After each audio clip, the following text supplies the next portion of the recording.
ಸ್ನೇಹಿತನಿಂದಲೇ ನಟ challenging star ದರ್ಶನ್ಗೆ ಎದುರಾಗುತ್ತಾ ಸಂಕಷ್ಟ. ಚಿತ್ರದುರ್ಗದ ರೇಣುಕಾಸ್ವಾಮಿ ಕೊಲೆ ಪ್ರಕರಣದಲ್ಲಿ ಇದೀಗ ಹೊಸ ಟ್ವಿಸ್ಟ್ ಸಿಕ್ಕಿರುವಂಥದ್ದು. ಸತ್ಯವನ್ನ ಹೇಳ್ತೇನೆ ಅಂತ ಹೇಳಿ ಆರೋಪಿ ಪ್ರಮೋದ್ ಅರ್ಜಿಯನ್ನ ಸಲ್ಲಿಸಿದ್ದಾನೆ.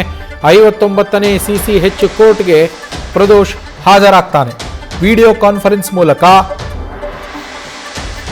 A14 ಪ್ರದೋಷ್ ಹಾಜರಾಗಲಿದ್ದಾನೆ. ಪ್ರದೋಷ್ ಸಾಕ್ಷಿ ಹೇಳಿದ್ರೆ ದರ್ಶನ್ಗೆ ಮತ್ತಷ್ಟು ಸಂಕಷ್ಟ ಫಿಕ್ಸ್ ಆಗತ್ತೆ, ಅದರಲ್ಲಿ ಯಾವುದೇ ಅನುಮಾನ ಇಲ್ಲ. ಯಾಕೆಂದರೆ ಪ್ರಮುಖ ಆರೋಪಿಗಳಲ್ಲಿ ಒಬ್ಬ ಈ A14 ಆರೋಪಿ ನಂಬರ್ 14 ಪ್ರದೋಷ್ ಏನಿದ್ದಾನೆ, ಈತ ಕೂಡ ಈ ಪ್ರಕರಣದಲ್ಲಿ ಪ್ರಮುಖ ಆರೋಪಿಗಳಲ್ಲಿ ಒಬ್ಬ. ಹಾಗಾಗಿ ಅಲ್ಲಿ ಏನಾಗಿತ್ತು ಅದರ ಬಗ್ಗೆ ಆತ ಸಾಕ್ಷಿಯನ್ನು ನೋಡಿದ್ರೆ ಖಂಡಿತವಾಗಿಯೂ ದರ್ಶನ್ ಅಂಡ್ ಗ್ಯಾಂಗಿಗೆ ಸಂಕಷ್ಟ ಫಿಕ್ಸ್ ಆಗತ್ತೆ. ಸದ್ಯ ಪ್ರದೋಷ್ ಕೂಡ ಈ ಪ್ರಕರಣದಲ್ಲಿ ಆರೋಪಿಯಾಗಿ ಜೈಲಿನಲ್ಲಿ ಇರುವಂಥದ್ದು. ಇದೀಗ ಪ್ರದೋಷ್ ಪಟ್ಟಣಗೆರೆ ಶೆಡ್ನ ರಹಸ್ಯವನ್ನು ನಾನು ಬಯಲು ಮಾಡ್ತೇನೆ, ಎಲ್ಲ ಸತ್ಯವನ್ನೂ ನಾನು ಹೇಳ್ತೇನೆ ಅಂಥೇಳಿ ಕೋರ್ಟ್ಗೆ ಅರ್ಜಿಯನ್ನು ಸಲ್ಲಿಕೆ ಮಾಡಿದ್ದಾನೆ. ದರ್ಶನ್ ಅಂಡ್ ಗ್ಯಾಂಗ್ನಿಂದ ರೇಣುಕಾಸ್ವಾಮಿಯ ಕೊಲೆ ಏನು ನಡೆದಿತ್ತು ಪಟ್ಟಣಗೆರೆ ಶೆಡ್ನಲ್ಲಿ, ಆ ಪ್ರಕರಣಕ್ಕೆ ಸಂಬಂಧಪಟ್ಟಂತೆ ದರ್ಶನ್ ಜೊತೆಗೆ ಇದ್ದುಕೊಂಡು ಪ್ರದೋಷ್ ಕೂಡ ಹಲ್ಲೆ ಮಾಡಿದ್ದ ಅನ್ನುವ ಆರೋಪ ಇರುವಂಥದ್ದು. ದರ್ಶನ್ ಜೊತೆ ವ್ಯವಹಾರವನ್ನು ನಡೆಸಿದ್ದು ಕೂಡ ತನಿಖೆಯಲ್ಲಿ ಪತ್ತೆಯಾಗಿತ್ತು. ಇದೀಗ ನಮ್ಮ ಪ್ರತಿನಿಧಿ ಸಂದೇಶ್ ಫೋನ್ ಸಂಪರ್ಕದಲ್ಲಿದ್ದಾರೆ. ಸಂದೇಶ್, A14 ಪ್ರದೋಷ್ ಈತ ನಾನು ಮಾಫಿ ಸಾಕ್ಷಿ ಆಗ್ತೇನೆ ಅಂತ ಹೇಳಿ ಅರ್ಜಿಯನ್ನು ಸಲ್ಲಿಕೆ ಮಾಡಿರುವಂಥದ್ದು. ಈತ ಯಾವೆಲ್ಲ ಸತ್ಯಗಳನ್ನು ಬಿಚ್ಚಿಡಬಹುದು, ಈತನ ಮಾಫಿ ಸಾಕ್ಷಿಯಿಂದಾಗಿ ದರ್ಶನ್ ಮತ್ತು ಗ್ಯಾಂಗಿಗೆ ಯಾವ ರೀತಿಯ ಸಂಕಷ್ಟ, ಹಾಗೆ ಮಾಫಿ ಸಾಕ್ಷಿ ಆದರೆ ಪ್ರದೋಷಿಗಾಗುವ ಲಾಭ ಏನು? ನವೀನ್, ಇಲ್ಲಿ ಈ ಒಂದು ಕೇಸ್ನಲ್ಲಿ ಪ್ರಮುಖವಾಗಿರುವಂತಹ ಅಂಶ ಅಂದ್ರೆ ಪ್ರದೋಷ್ ಈಗೇನಾದ್ರೂ ಮಾಫಿ ಸಾಕ್ಷಿಯಾಗಿ ಪರಿಗಣನೆಗೆ ತೆಗೆದುಕೊಂಡ್ರೆ ಅಥವಾ ಪ್ರಾಸಿಕ್ಯೂಷನ್ ಇವತ್ತು ನಿಲುವನ್ನ ಅಂದ್ರೆ 12 ಗಂಟೆಗೆ ಈ ಒಂದು ಪ್ರಕರಣದ ಅಥವಾ ಈ ಕೇಸ್ನ ವಿಚಾರಣೆ ಇರೋದ್ರಿಂದ ಆ ಸಂದರ್ಭದಲ್ಲಿ ಪ್ರಾಸಿಕ್ಯೂಷನ್ ನ ನಿಲುವು ಏನಾಗಿರುತ್ತೆ ಅನ್ನೋದ್ರ ಮೇಲೆ ಇದು ಕಂಪ್ಲೀಟ್ ಆಗಿ ಡಿಪೆಂಡ್ ಆಗ್ತಾ ಹೋಗುತ್ತೆ. ಯಾಕಂದ್ರೆ ಯೂಶಲಿ ಯಾವುದೇ ಪ್ರಕರಣ ಆಗಿದ್ರು ಕೂಡ ಈ ರೀತಿ ಮಾಫಿ ಸಾಕ್ಷಿಯನ್ನ ಸಲ್ಲಿಕೆ ಮಾಡಿದಂತ ಸಂದರ್ಭದಲ್ಲಿ ಪ್ರಾಸಿಕ್ಯೂಷನ್ ಅವರು ಕೂಡ ಮಾಫಿ ಸಾಕ್ಷಿಗೆ ಯೋಗ್ಯರ ಅನ್ನೋದನ್ನು ಕೂಡ ಆರೋಪಿಗಳನ್ನ ನೋಡ್ತಾರೆ. ಯಾಕಂದ್ರೆ ಈಗ ಸಪೋಸ್ ಏನಾದ್ರು ದರ್ಶನ್ ಅಥವಾ ಪವಿತ್ರ ಗೌಡ ಏನಾದ್ರು ಮಾಫಿ ಸಾಕ್ಷಿಯಾಗಿ ಪರಿಗಣನೆಗೆ ತೆಗೆದುಕೊಳ್ಳಿ ಅಂದ್ರೆ ಪ್ರಾಸಿಕ್ಯೂಷನ್ ಯಾವುದೇ ಕಾರಣಕ್ಕೂ ಅವರನ್ನ ಮಾಫಿ ಸಾಕ್ಷಿಯಾಗಿ ಪರಿಗಣನೆಗೆ ತೆಗೆದುಕೊಳ್ಳೋದಿಲ್ಲ. ಯಾಕಂದ್ರೆ ಇಲ್ಲಿ ಪ್ರಮುಖವಾಗಿ ಪ್ರದೋಷ್ನ ಈ ಪಾತ್ರ ಈ ಪ್ರಕರಣದಲ್ಲಿ ಏನು, ಜೊತೆಗೆ ಆತ ಎಷ್ಟು ಸತ್ಯವನ್ನ ಹೇಳ್ತಾ ಇದ್ದಾನೆ, ಜೊತೆಗೆ ಆತ ಇಲ್ಲಿ ಪ್ರತ್ಯಕ್ಷದರ್ಶಿಯ ಅನ್ನೋದಕ್ಕೆ ಸಂಬಂಧಪಟ್ಟಂತೆ ಮಾಹಿತಿಯನ್ನ ಕಲೆಕ್ಟ್ ಮಾಡ್ತಾರೆ. ಅಂದ್ರೆ ಇಲ್ಲಿ ಏನು ಈಗಾಗಲೇ ಚಾರ್ಜ್ ಶೀಟ್ ಅನ್ನ ಸಲ್ಲಿಕೆ ಮಾಡಿದ್ದಾರೆ, ಜೊತೆಗೆ ಇಷ್ಟು ದಿನದ ಟ್ರಯಲ್ ನಲ್ಲಿ ಏನೆಲ್ಲ ಕಂಡು ಬಂದಿದೆ ಅದರ ಆಧಾರದ ಮೇಲೆ ಒಂದು ನಿಲುವನ್ನ ಅಂದ್ರೆ ಪ್ರಾಸಿಕ್ಯೂಷನ್ ತಮ್ಮ ನಿಲುವನ್ನ ತಿಳಿಸ್ತಾರೆ. ಹಾಗಾಗಿ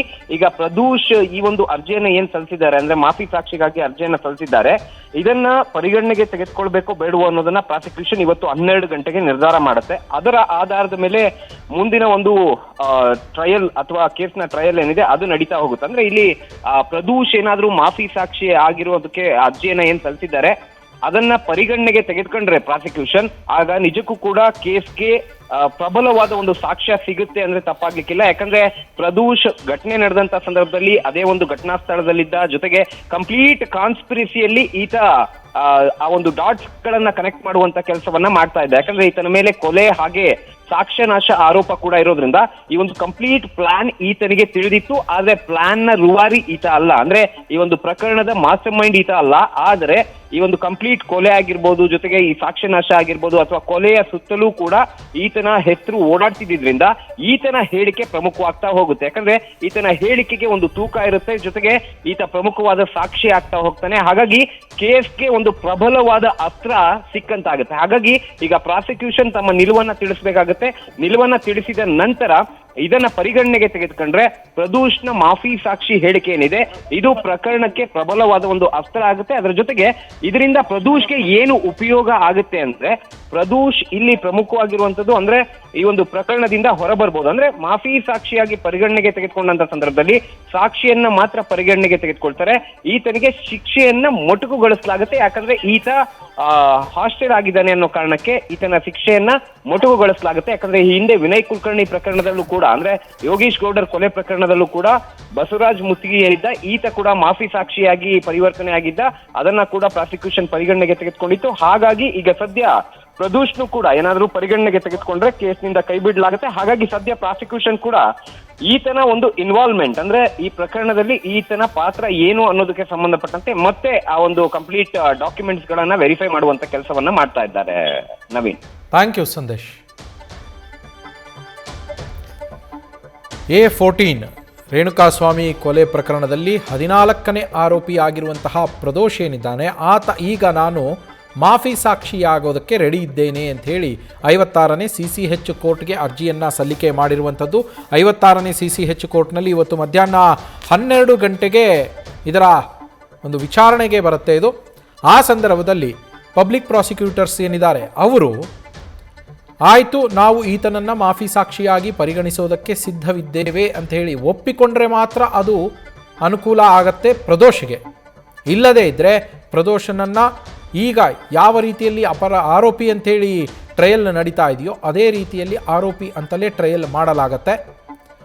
ಒಂದು ವೇಳೆ ಈತನನ್ನು ಮಾಫಿ ಸಾಕ್ಷಿಯಾಗಿ ಒಪ್ಪಿಕೊಳ್ತೇವೆ ಅಂತೇಳಿ ಪಬ್ಲಿಕ್ ಪ್ರಾಸಿಕ್ಯೂಟರ್ಗಳೇನಾದರೂ ಹೇಳಿದ್ರೆ, ಅದಕ್ಕೆ ಸಮ್ಮತಿಯನ್ನು ಸೂಚಿಸಿದರೆ ಆಗ ಈತನನ್ನು ಮಾಫಿ ಸಾಕ್ಷಿಯಾಗಿ ವಿಚಾರಣೆ ಮಾಡಲಾಗತ್ತೆ. ಈತನ ಹೇಳಿಕೆಯನ್ನೆಲ್ಲ ತೆಗೆದುಕೊಳ್ಳಲಾಗತ್ತೆ. ಮತ್ತೊಮ್ಮೆ ಈತ ಏನೆಲ್ಲ ವಿಚಾರಗಳನ್ನು ಅಲ್ಲಿ ಹೇಳ್ತಾನೆ, ಅಂದರೆ ಇಲ್ಲಿವರೆಗೂ ಹೊರಬರದಿರುವ ವಿಚಾರಗಳು, ಯಾಕಂದರೆ ನಾನು ಎಲ್ಲ ಸತ್ಯವನ್ನು ಹೇಳ್ತೇನೆ ಇದಕ್ಕೆ ಸಂಬಂಧಪಟ್ಟಂತೆ ಅಂತ ಹೇಳಿ ಅರ್ಜಿಯಲ್ಲಿ ಉಲ್ಲೇಖವನ್ನು ಮಾಡಿದ್ದಾನೆ A14 ಆಗಿರುವಂತಹ ಪ್ರದೋಷ್. ಹಾಗಾಗಿ ಆತ ಅಲ್ಲಿ ಏನೆಲ್ಲ ವಿಚಾರಗಳನ್ನು ಹೇಳ್ತಾನೋ ಅದನ್ನು ಮತ್ತು ಅಲ್ಲಿ ನಡೆದಿರುವಂತಹ ಇಡೀ ಘಟನೆಗಳೇನಿದ್ದಾವೆ ಅದಕ್ಕೆ ತಾಳೆ ಹಾಕಲಾಗತ್ತೆ. ಇತರರ ಹೇಳಿಕೆಯ ಜೊತೆಗೆ ತಾಳೆ ಹಾಕಲಾಗತ್ತೆ. ಸಾಮ್ಯತೆಗಳನ್ನು ಪರಿಶೀಲನೆ ಮಾಡಲಾಗತ್ತೆ. ಅದಾದ ಮೇಲೆ ಈತನ ಸಾಕ್ಷ್ಯ ಎಷ್ಟು ಸಮಂಜಸ, ಇಲ್ಲಿ ಇದು ಎಷ್ಟರ ಮಟ್ಟಿಗೆ ಈ ಪ್ರಕರಣದಲ್ಲಿ ಈತನ ಸಾಕ್ಷ್ಯ ಸಂತ್ರಸ್ತರು ಯಾರಿದಾರಲ್ಲ, ಅಂದರೆ ರೇಣುಕಾಸ್ವಾಮಿ ಮತ್ತು ಆತನ ಕುಟುಂಬಸ್ಥರು, ಅವರಿಗೆ ನ್ಯಾಯ ಒದಗಿಸುವಲ್ಲಿ ಎಷ್ಟು ಪ್ರಾಮುಖ್ಯತೆಯನ್ನು ಪಡೆದುಕೊಳ್ಳುತ್ತದೆ, ಎಷ್ಟು ಉಪಯೋಗ ಆಗತ್ತೆ ಅನ್ನೋದನ್ನು ಪರಿಗಣಿಸಿ ಅದರ ಮೇಲೆ ಮುಂದಿನ ನಿರ್ಧಾರವನ್ನು ಕೈಗೊಳ್ಳಲಾಗತ್ತೆ ಕೋರ್ಟ್ನಲ್ಲಿ. ನ್ಯೂಸ್ ಫಸ್ಟ್ ನಿರ್ಭೀತಿಯಿಂದ ನಿಮ್ಮ ಪರವಾಗಿ.